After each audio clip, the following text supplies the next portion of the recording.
We ride together. We die together. Bad boys for life.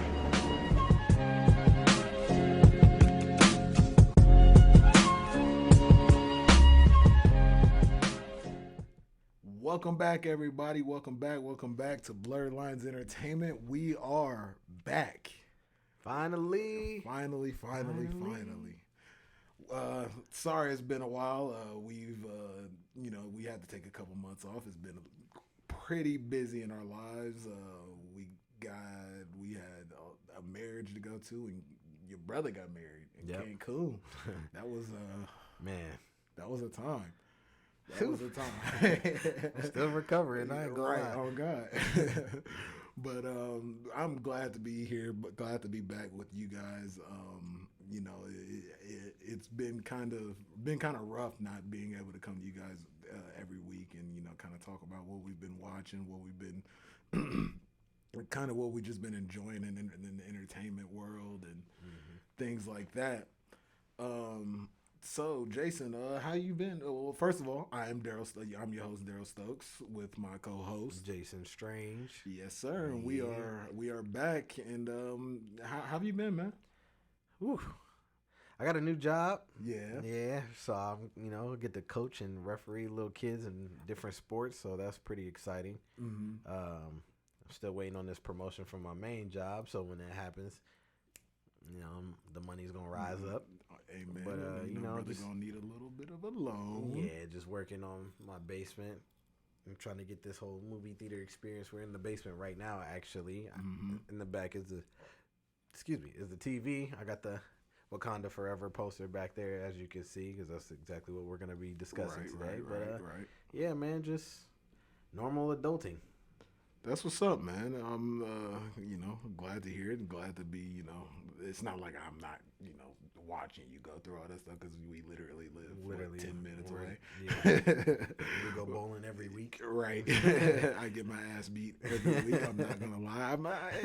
After COVID, COVID, hit everybody hard. So, it also hit my bowling skills a little bit. You just need to hit a little bit of Wii bowling. Yeah, I think that's what it is. You just got to find that form with the cheap flick. I wish I could do that in real life. Right.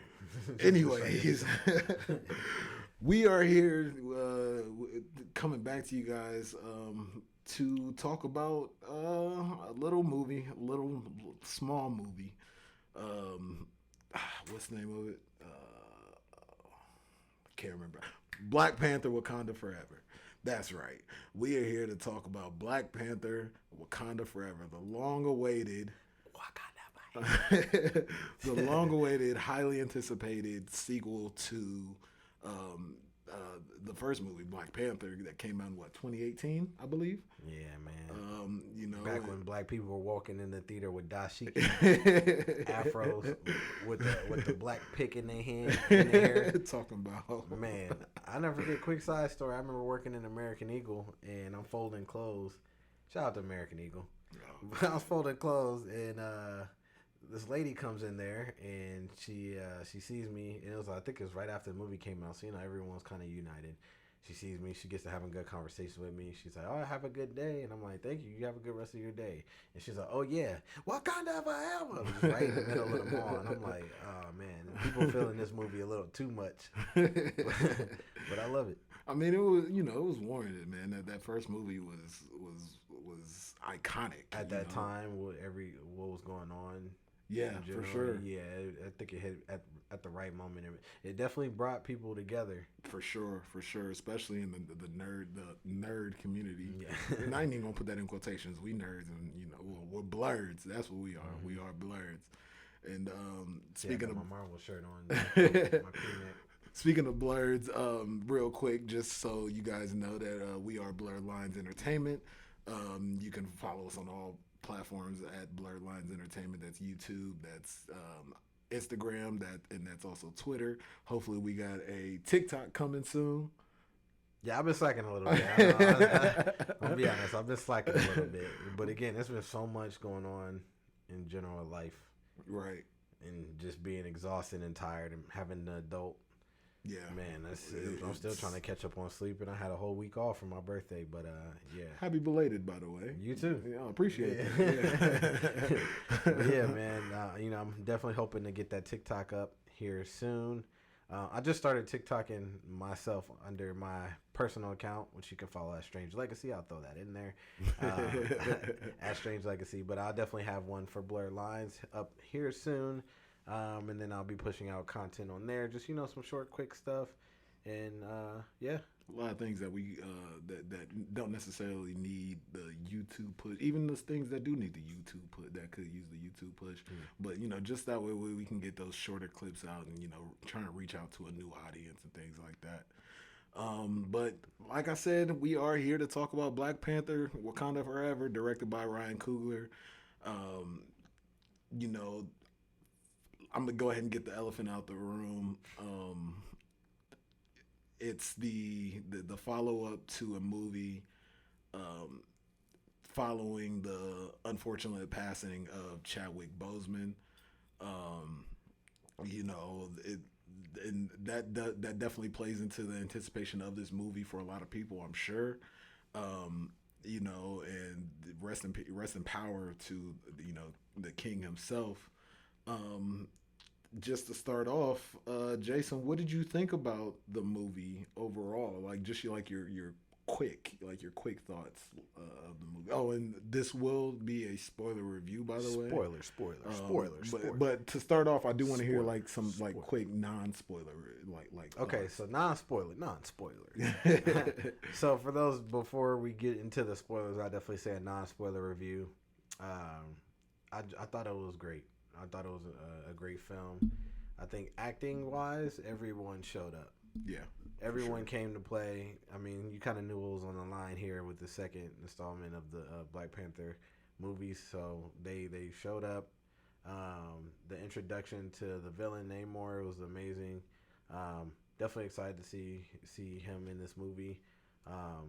Yeah, and just in general, it's been a ride, but I enjoyed it. For sure. For me,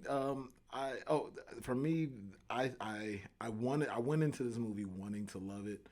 Obviously, I did. I really did want to go into this movie wanting to love it. Unfortunately, there were some great things, some phenomenal things that happened in this film, specifically with the performances of a lot of the actors. Especially, they are able to. They bring in a lot of that real world emotion into this film and then into their acting, and you really feel it. That I think that unfortunately it's there, but in a way it does improve the film even more, even on an emotional status. You get what I'm saying? Because these actors were really close to Chadwick. It's like they built an incredible bond throughout that first movie, and a lot of these people spent multiple movies with them within the MCU. So it's understood, how people were how the actors were able to take that emotion and incorporate it into the film. Yeah.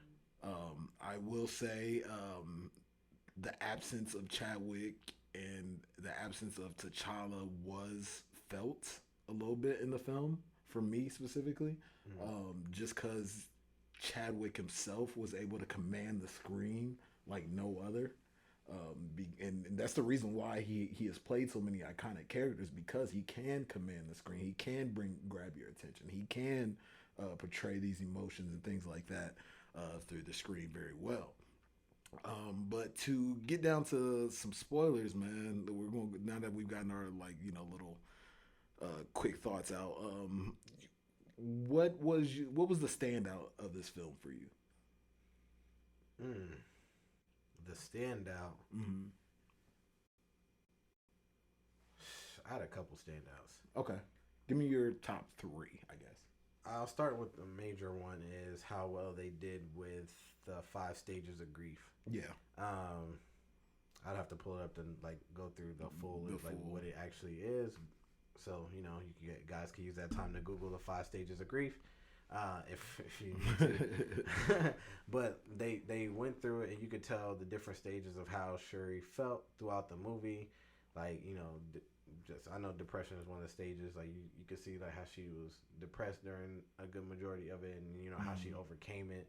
The anger that she felt, the pain that she felt, all of that just throughout the movie. But it gradually got better for her. You can sense that she changed, and then at the end, how she kind of came together and finally accepted it and became herself again. Just real quick, I kind of want to elaborate on that because, just to, and I'm gonna get the rest of your standouts as well. Just because you actually, go ahead and give me the rest of your standouts and then I'll come back on it. Go ahead. Okay, so aside from that, I would say the introduction of the new characters. Ironheart. That I thought she was amazing. I loved her. Like, she brought that comedic relief to the film too. Yeah. With that more real life. Like, what the heck am I doing? What y'all gonna use me for? Such a smart girl, and they displayed how smart she really is in every scene that she's in. Just to be as young as she is.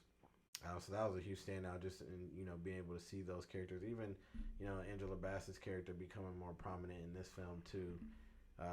Those things really stood out to me because it still felt like they were bringing in more pieces around what we knew that was in T'Challa's circle. That we got to see more of them kind of in the mix as opposed to just focusing solely on who the Black Panther is at the time. So that was my second one. My third one, of course, is my guy showed up, my boy Eric, and I'm gonna get into that. Eric Killmonger. AKA in Jajaka is his Wakanda name. Him showing up, it obviously made me happy because I'm a huge fan of him in the first movie. You got him tattooed on your arm. Yeah, I got him tattooed on my arm. But just that scene with him and Shuri, which again we'll get a little bit into, but just how powerful it was for me just to see that interaction. Because, in real life, you may have had those feelings where it's like one side of you is telling you, like, this is how you should operate. And it's not good. And then you got this other side that's like, of you that's like, I should do the right thing. But anger and pain and all that kind of drives you. It was almost like being at the dark side. Like, he was being like, Lord Sidious in Star Wars. Like, I could sense the pain in you, like, join the dark side and feed into it. Let the pain fuel you. That's what that scene felt like. In a way, but in his eyes, it's not the dark. Well, I mean, I guess just like the Sith, they didn't believe they were the bad guys, so he didn't believe that he was the bad guy. Yeah, it was just like, well, I mean, even for Killmonger, it was more so like, this is how they did us, so let's finally push back. Like, they need to get punched in their face, because for hundreds of years, we've been getting punched. So now it's our time to punch back. Right. And that was Killmonger's thing, and just seeing her have that conversation with him, it was just like, yo, you know what you have to do, so get it done. Yeah. So, and I'm glad that you brought him up as well, because I'm gonna go back on what you said about Shuri. You said that the way that she dealt with grief and everything like that, which I thought was phenomenal. The idea of it is phenomenal. The portrayal of it on screen I felt was a little rushed, personally, because in the beginning of the film, she's already. Well, first of all, I'm gonna start off by saying that, in the beginning of the film, we're dealing with Chadwick, not Chadwick. Well, and that's another reason why I say his name, because dealing with T'Challa's death in the movie hit so close to home, because they gave us this undisclosed illness, but at the same time, in real life, he died to an illness that was undisclosed to the rest of the world. So in a way, I'm kind of like, okay, this is like, I understand how they wanted to, to portray and celebrate Chadwick throughout the film, from death to mourning. But at the same time, I personally didn't think that it needed to be an illness of any sort, especially because in Wakanda, they got beads that can heal fatal bullet wounds. You get what I'm saying? Like, so it couldn't be too. How would you how would you how would you have brought out his death without actually being able to put him on screen? I personally probably would have had him die in battle or something like that. I think that would have been a little bit more noble, in a way of, him saving somebody or something like that, sacrificing his life or something like that. I feel like that could have been a little bit more powerful and still got the same message across. What battle would you saying? Like they was, he just happened to be at war and then somebody. I mean, they could have opened. They could have Panther. opened. They could have opened. I mean, again, I don't get paid. I don't get. Again, okay, you say that, but a random illness took out the Black Panther. Undisclosed that Shuri had, even but Shuri, she couldn't do anything about it. He had the black. He's supposed to have a healing factor. He's supposed to be able to heal from things like that. Like in the comic. And granted, I get that this is not the comics. I get that, but in a way, they kind of dumbed down Wakanda, because in the comics, Wakanda solved cancer like 40 years ago. You know what I'm saying? We gotta dumb down everything, because if they could just do it, then which I understand. But that's still I still feel like there could have been a smarter, more thought out way to handle it, rather than having us go through this undisclosed illness that was undisclosed to the rest of the world in real life. I think there would have had to have been some real deep thought. Like, you would have had to sit on this for a while, because even just saying combat, because people would have been like, how in combat, we would have had to see that shit. Right. I want to know how he would have. How somebody would have just killed the Black Panther in a fight. I'm wondering how he just randomly can't heal from a random illness, because it's the same. It's really the same thing in a way. You get what I'm saying? But at the same time, I understand that in real life Chadwick passed away, so I'm not really going to question it as much. But because it hit so close to home is what causes me to question. Does that make more sense? Yeah. So it's. I'm sorry if I. It is just hard to try to figure out a way to bring that to light, because it happened so suddenly. Right, and I think it's right before they filmed, they already had this plan. Out, and it's just like, damn. And I think they had to do a whole script turnaround in 6 months. So again, I had it all written out. I guess I want to state that I understand all the choices that were made. I understand that all the choices that were made in this film, but I also think that some of those changes could have been like it was more so a domino effect than anything, because you make one choice and you kind of just have to kind of flow with it at that point. So you choose not to recast T'Challa, well, then we make this choice to kill him off this way, and this is how we're going to deal with it.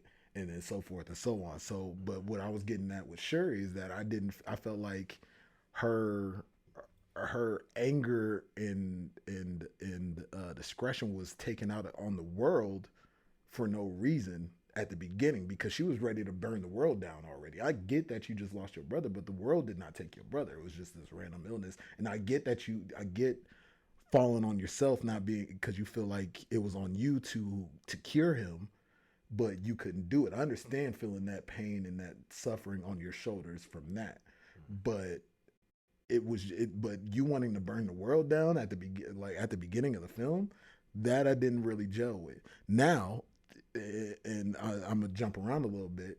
When her mother died, Queen Ramonda, that's when I felt like it was justified for her to feel that way, because she has that vengeance in her mind. She has that anger, that rage, and she can point it at somebody. Yeah.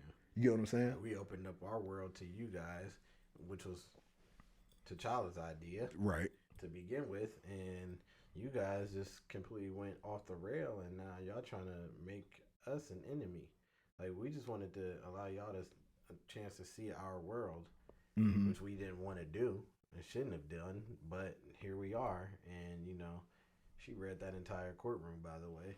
Yeah, and let's get into that. Let's go try and speed through the movie just a little bit.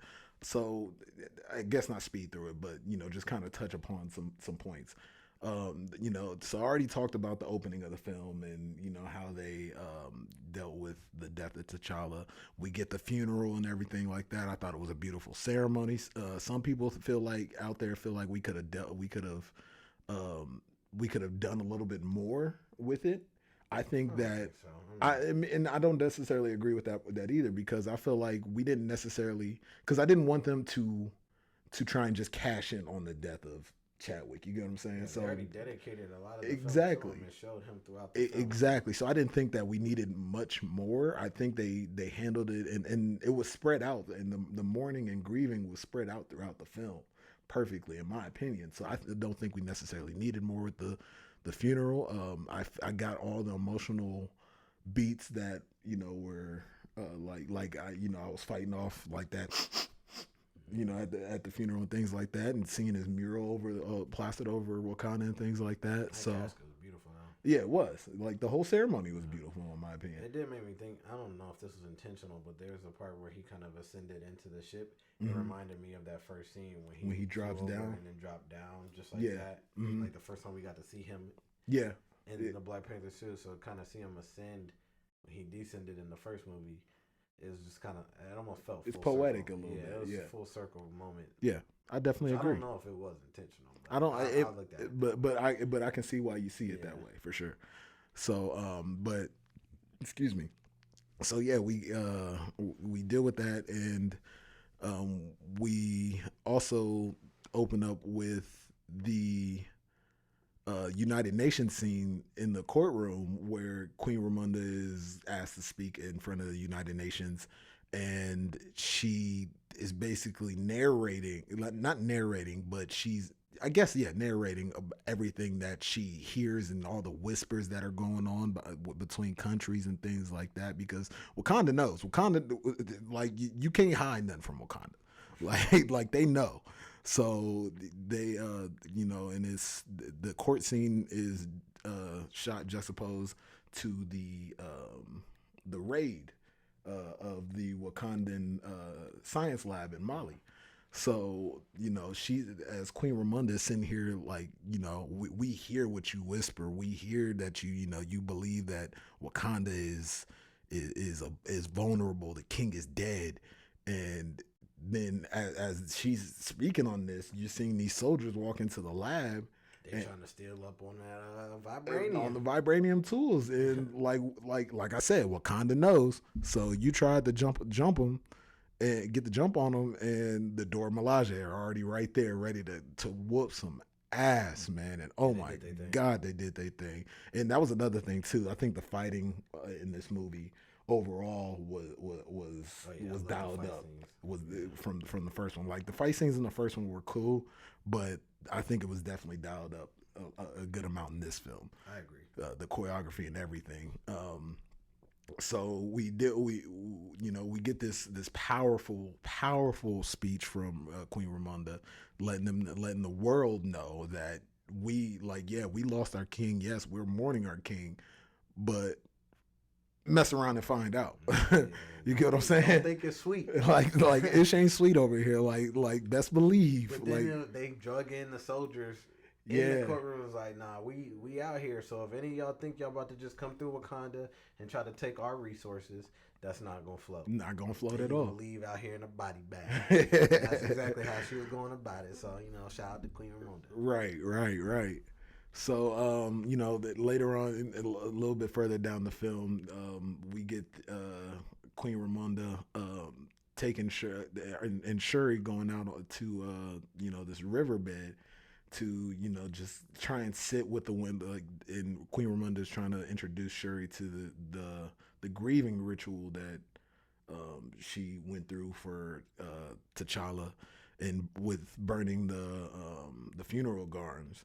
And I thought that was a beautiful scene as well, and her trying to Shuri was like, I don't believe none of that. Right, and Shuri, and that also plays into her thing with Killmonger and things like that. And Killmonger brings that up, that you didn't believe in none of this. Like you're all about science. Like you don't believe in the spiritual mumbo jumbo ish. And but it was a beautiful scene, but the scene gets interrupted by Namor. Or Namor, as they call him in the film, or at least that's how that's what they call him in Mexico and in the Mayan area and things like that. No love, right? And I like how they did that. How they they gave him his name purpose. You get what I'm saying? Like it's just not a name. What just wasn't given to him. How did you feel about Namor and his and Tenoch Huerta? I'm sorry if I'm butchering his name, and his portrayal of Namor. I thought he did a great job. Mm-hmm. I didn't really have any expectations for him because it's the first we're being able to see Namor on film, Right. like live action. So I was ready to see whatever they gave us. But yeah, I thought he did a phenomenal job. A good villain. I always say a good villain makes you think, or will make you feel like maybe they are right, and maybe I'm on their side. That's kind of what Killmonger did for me at one point, but Thanos for other people too. But I think Namor did the same thing. At times, you hear his backstory, which they went They went through it. I thought they did a good job of going over it without having to overcrowd you with the history too much. Look, he's like now. Go ahead. It was better than them doing a whole movie about him, and then but you got to at least see why he is the way he is. But you felt like you could resonate with him, or like there was an attachment to him. Like, okay, I see why he's doing this. I see why he's upset and why he wants to get back. It wasn't just like some brief little quick to the point story where it's just like, okay, so I don't see why he's like this. Yeah. Like they at least gave us enough to be like, oh, okay, that's why. And that's what I like. Yeah, and I agree. I think his performance, and again, like I said at the beginning, my thing with the movie, everything that I loved with this movie is more performance based than it is the actual story. I have more issues with the story than I do the performances. I think everybody did a great job. I mean, look at the cast, man. Yeah, like it's a phenomenal cast. That's why, and I don't want to take anything away from what the cast did with the film or anything like that. That's what made the film for me. You know what I'm saying? Yeah. So again, everything that I have problems with is plot related. And I personally think that we didn't get I don't think that his actions were 100% justified. And actions of what? Fighting Wakanda and wanting to burn the world down. Even though I somewhat understood that one a little bit, but my biggest issue was, you spoke about Riri Williams as Ironheart. I didn't like that she was the plot device to get them to go to war. Does that make sense? Because I honestly think that we could have did without her character in this movie. I loved her character. Don't get me wrong. Loved her character. She built a device. But she was literally the plot. She was literally the maker of the plot device. You get what I'm saying? Yeah. And she was just used as a plot device to get them to go to war. I didn't like that. I would have rather them find a different way to, get them to. Because apparently it was Dr. Doom that was actually, again, this is rumored that it was Dr. Doom that was actually the one kind of orchestrating everything behind the scenes in causing them to go to war. But that's a plot that they apparently cut out, which I understand the reason why, because it would have kind of taken away from what they really wanted to do with the film, and that's celebrating Chadwick as in his character as T'Challa, and kind of just trying to push the Wakandan story forward. That's what they wanted to focus on. So I understood that. I seen another article where they said Dr. Doom was never even planning on being. Yeah, and I seen that too. That's why I was like, but I could also see how he would have been, and also how that would have probably made a little bit more sense in my opinion, because just me personally, I didn't like that they used Riri for the reason to go to war. They use wee. Shut up. I hate this man, y'all. All right. But just to kind of move us along a little bit, but so I had an issue with that. I wish that we could have seen a little bit more of Wakanda and Talokan at the same time.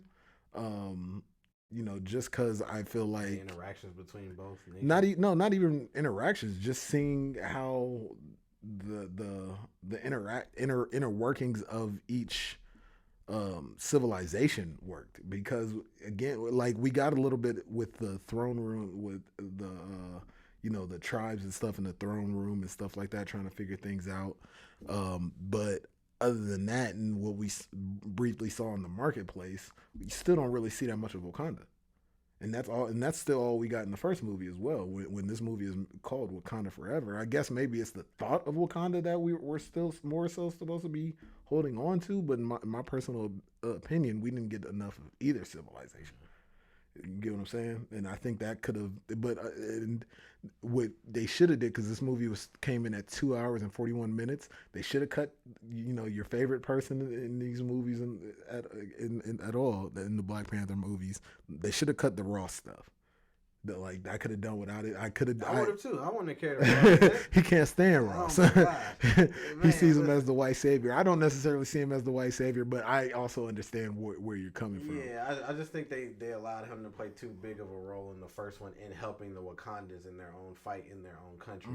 And that's when I was like, I just wish they would have did without him and let Wakanda solve Wakanda's problems. Yeah, like look to FBI agent of America to help them with their issues. Which I understand, but at the same time, they did save it. They brought him there to save his life, so that was him. Yeah, he was trying to repay his debt. Understandable, but again, I would like to see Wakanda being Wakanda, like working their own. That's really the only thing I really kind of came down to. And then in this movie, like he played a small role, which, like you said, his scenes probably wouldn't have been, I could have did with one, maybe two scenes with him, and then that was it. Because he had, I get it, he had to be in this movie because of his role in the first movie. So, and also that's their connection to the United States government. I understand that, but they should have just left it at that. And then also that his side plot with Allegra De Fontaine or Val. I forget her full name. It was all there to just set up Thunderbolts. That's all that was. And I was like, okay, yeah, we could have dealt with, because the movie it's too long. It didn't have to quote unquote be too long if they would have gave that time, and in my opinion, also the time with Riri to more Wakanda, more Talokan, and more. We could have got more with Namor. We also needed more M'Baku. M'Baku was great in this movie. But again, he was kind of sidelined, which again, given the circumstances, I understand. We're dealing with with T'Challa's family and things like that. Though they were supposed to be the focal point versus Namor. I understand that, but I think that the time spent with her and this time spent with Ross could have been given elsewhere to further the plot more of this specific film. Understood. Jumping around a little bit. Again, I did like the introduction to. Even though I think it was unnecessary, I do like Riri Williams as Ironheart. I'm very excited to see where her show is going to go, especially with the rumors of like the people that are supposed to appear or at least have dealings with in the show, which is in. It seems like it's going to go a completely different route than what we get from her in the movie. So I'm curious to see how that's going to gel together. I loved her interactions with Okoye. Yeah, Okoye and Shuri. Like that, and I get why she was there as well as for Shuri's because Shuri took the T'Challa role and Riri took the Shuri role. If that makes sense, like they kind of like. That's how they kind of played it into it, which I guess I understand it. I like their dynamic together. Smart as Shuri is, like she's super smart, and then to see how she was in awe at how smart Riri was. This girl is. Like, oh my God, you did this. Right. How long? God, right. Yeah. God, like she was like, and she spoke on it like to be black and brilliant, But then she also said that they probably don't say that in Wakanda because everybody is black and brilliant, so it's probably just like a normal thing. So, but that's one thing that I do like the portrayal of is that black brilliance, in the film, and that's always a given. I still wish that we probably would have got, in my opinion, if they would have taken the Ross storyline and the Ironheart storyline and incorporated that into her show. And then release that before Black Panther, I think this probably would have gelled a little bit better. I think the timeline with everything was just kind of.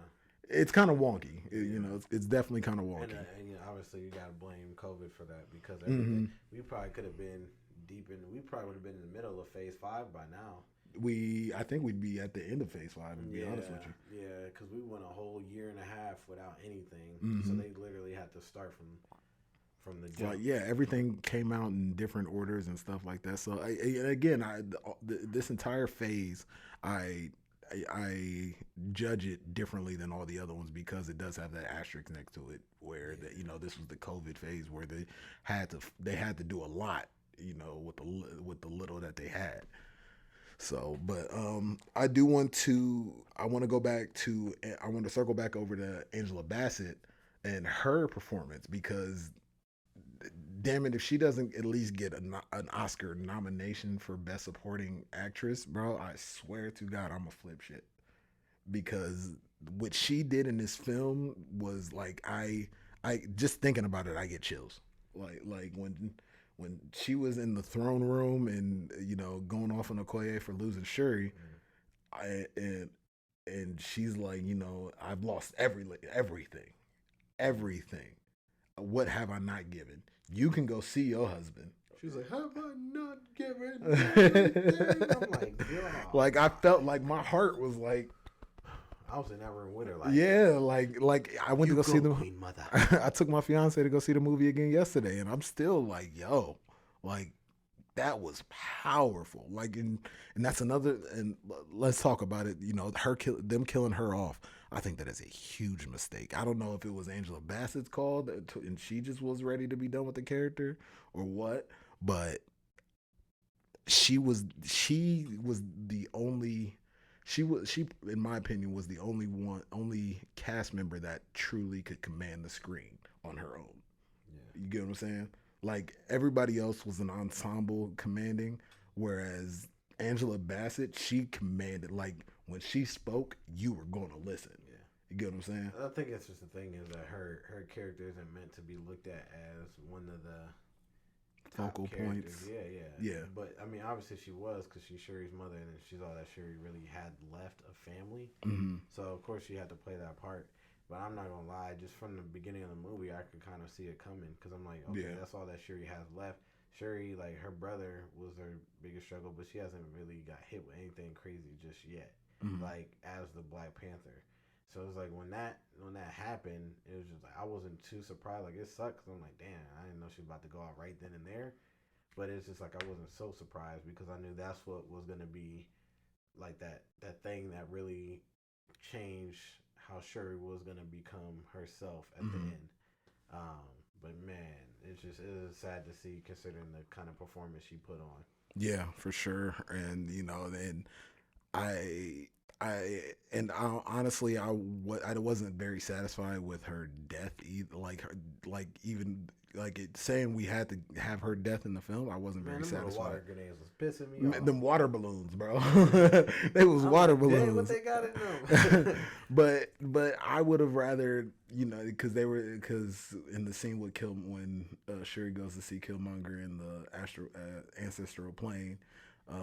He's like, don't take that away from your mother. She gave her life saving that girl. I would have loved them showing like her actually giving her life, because they did show her saving Riri in the water, but I would have liked to see her death would have hit me more if I would have seen the actual struggle of her, before she died, like, hey, I'm here to save this girl. I'm going to give my all to save this girl. And then at the end of the day, that's what she does. And then that's when we find her, unfortunately passed away. So I think that's another thing that I had an issue with. And, yeah, so, I also want to touch upon, the supporting cast members as well. We had Oneka. We had obviously we had Okoye, and then we had what's the other one's name? I cannot think of her name, but it was Oneka's. It was shown to be Oneka's wife at the end. She's Oneka was the new Dora Milaje. Her wife was the one from. Well, I don't know if they're married or not, but they were together. It was shown that they were together at the end of the movie. I cannot remember her name, and it's going to bother me, and I'm going to remember it as soon as we hit stop recording. I know that, But I thought that their dynamic was pretty cool.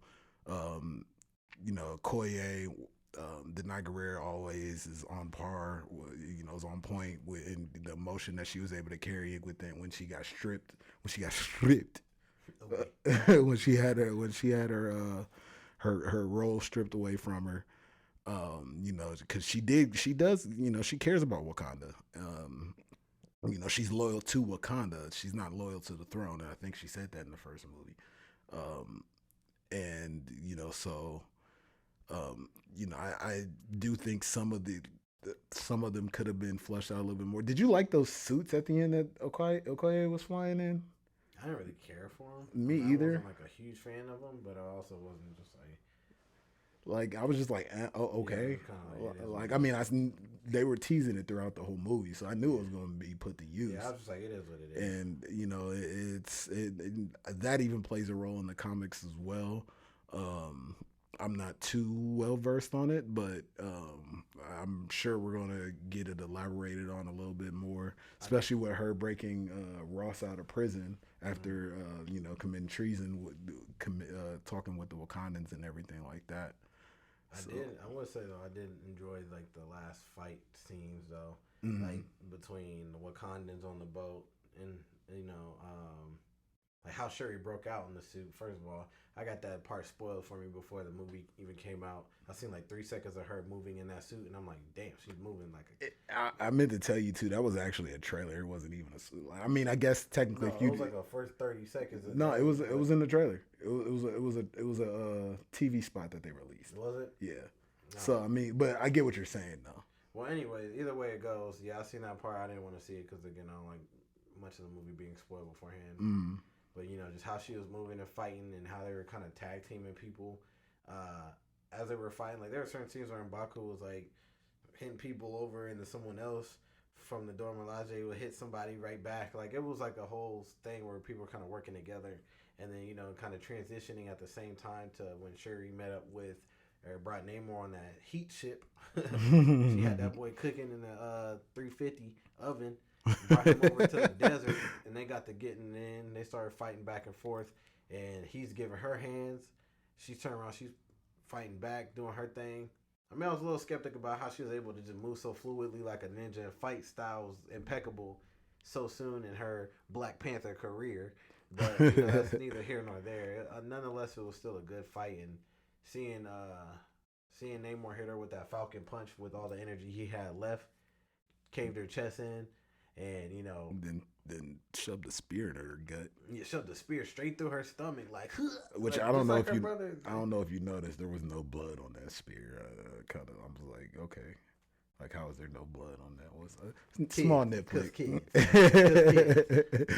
But no, I definitely thought she was gonna actually like kill him. Like I thought she was gonna like claw him in his neck or something. She kind of hit the Wakanda Forever symbol and broke it, and that blew up the ship, caused the ship to do its thing. And dried him out even more. And he went, exploded his back, had his back looking like a hot pocket. His back was crispy and crackety cool. Yeah, it was. It was cool to see the fight though. I definitely loved that. Yeah. To be a Debbie Downer again, I thought the fight scene was okay. I thought the ending was okay. I thought it just kind of ended abruptly. I didn't think the plan was well thought out. Like, let's take a boat onto the water to fight water people. Didn't really think that was the smartest idea. Earlier, but how else are they gonna start the fight? They weren't like they were gonna wait for them to come. I was expecting it to be like a helicarrier or something like that. Like I would have been all right with that. Like that would have been smarter. Like I'm not about to bring a boat to people who are extra strong in the water. You get what I'm saying? Like I don't care how big the boat is. Like I'm not about to.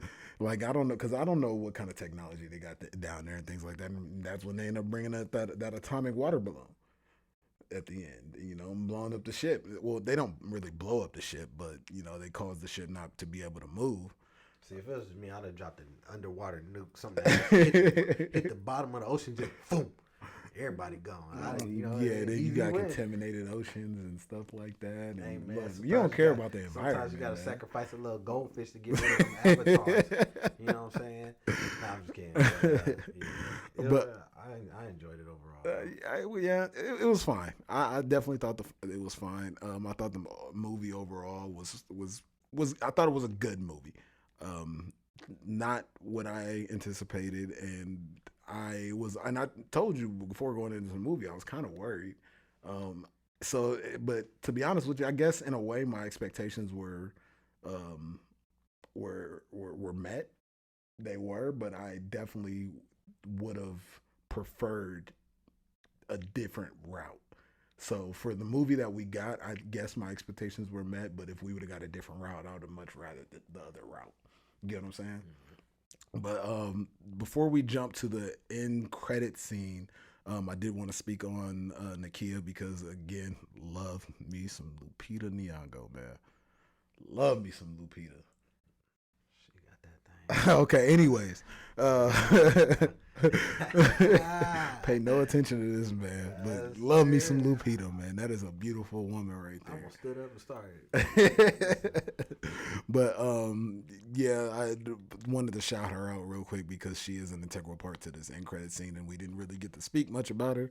Also, she didn't show up in the movie until like an hour, which I think is a missed opportunity. She should have been, there for a majority of the film. And they tried to justify that with the end credit scene, and that's when we find out that her and T'Challa had a child together. Had a little T'Challa. His Haitian name was Toussaint. Is it Toussaint or Toussaint? I forget.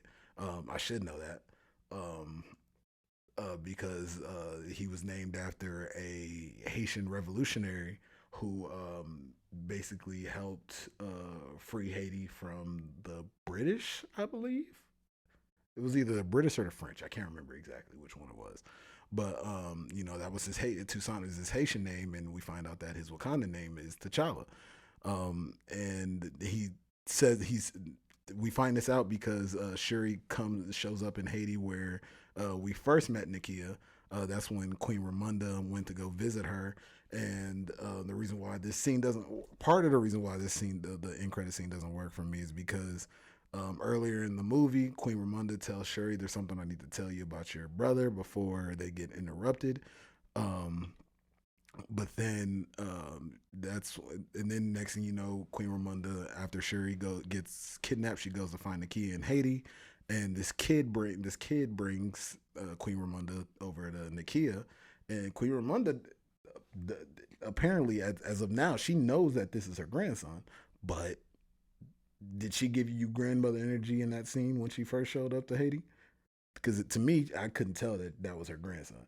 I mean, and I get that. Meet the little mug. No, but she already knew about him though. That's the thing. She's not.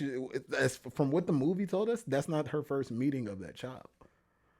From what the movie told us, that when she told Shuri, "I got something to tell you," that's what we're led to believe is that's what she was going to tell her, that you have a nephew.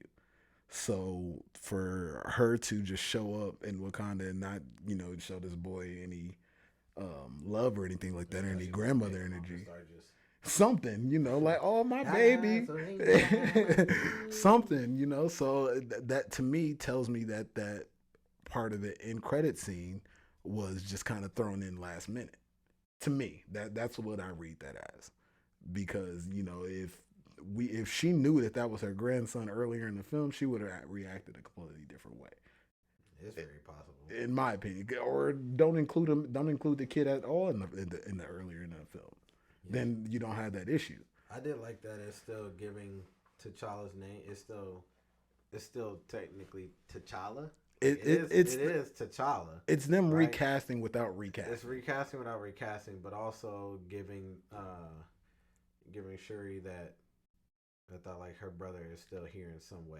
Like he did still leave a piece of him behind. Like there's a piece of him is still living. Like almost like his legacy is still continuing through his child now that he's gone. Yeah. And I thought that's kind of how I looked at it. Like there's still, like, we don't have Chadwick anymore. We don't have that T'Challa.